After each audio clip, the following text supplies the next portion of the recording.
Equity market के अंदर अगर लॉन्ग टर्म में इन्वेस्ट करना है तो क्वालिटी कंपनीज में इन्वेस्ट करना सबसे बेस्ट और सेफेस्ट ऑप्शन होता है। और स्पेशली अभी के इस मार्केट सिनेरियो के अंदर जहां पे इकोनॉमिकली इतने सारी टफ सिनेरियोज हैं, इसी वजह से क्वालिटी कंपनीज का प्रेफरेंस आपका हमेशा से अप होना चाहिए। अब देखिए, इसके लिए बहुत सारी म्यूचुअल फंड कंपनीज अवेलेबल है, लेकिन एडिलविस म्यूचुअल फंड कंपनी के क्वालिटी पैरामीटर्स पर अच्छे फंड साबित हुए हैं। So let's understand very quickly कि एडिलविस म्यूचुअल फंड कंपनी के अंदर क्या ऐसी स्पेशल बात है और इन्वेस्ट करने के लिए इनके अंदर कौन से बेस्ट इन्वेस्टिंग ऑप्शंस अवेलेबल है। देखिए, इनकी इन्वेस्टिंग स्टाइल बहुत ही सिंपल और ट्रेडिशनल है। इनका सबसे पहला फोकस होता है ऐसे रोबस्ट कंपनीज को फाइंड करना जिसके अंदर ग्रोथ अच्छी है, स्केलेबिलिटी है और रिटर्न ऑन इन्वेस्टमेंट अच्छा है। इसकी वजह से by naturally competitive advantage long term के लिए सस्टेनेबल हो जाता है। लेकिन इसके बाद में इनका एक और बहुत अच्छा फ्रेमवर्क है जिसको ये बहुत अच्छे से यूज करते हैं, वो है फोरेंसिक एनालिसिस।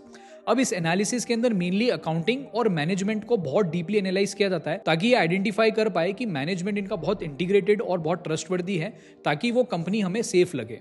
और दूसरा, अकाउंटिंग के अंदर कुछ गिमिक्स नहीं है ताकि फ्रॉड होने के चांसेस बहुत कम हो सके। इसकी वजह से इनके फंड सेफ और कंसिस्टेंट हो जाते हैं। लेकिन इसका डिसएडवांटेज ये है कि इनके फंड्स मार्केट से बहुत ज्यादा अल्फा क्रिएट नहीं कर पाते हैं, एक्सेप्ट इनके कुछ फंड्स को छोड़ दे तो। सो अगर आपके लिए क्वालिटी इन्वेस्टिंग करना है और आप एडिलविस म्यूचुअल फंड कंपनी के अंदर इन्वेस्टमेंट प्लान कर रहे हैं, तो कौन से इन्वेस्टमेंट ऑप्शन आपके लिए अच्छे हो सकते हैं।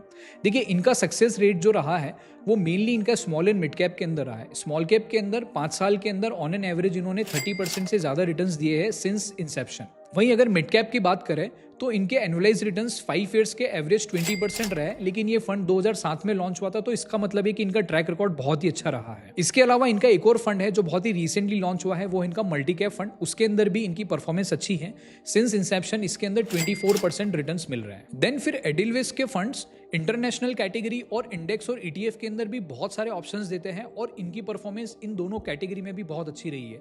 जैसे कि इंटरनेशनल के अंदर अगर आप US technology fund, greater China fund, Europe fund, emerging fund को कंसीडर करेंगे तो ओवरऑल ब्रॉड कैटेगरीज के अंदर इनके फंड्स की परफॉर्मेंस दूसरे फंड से काफी अच्छी रही है।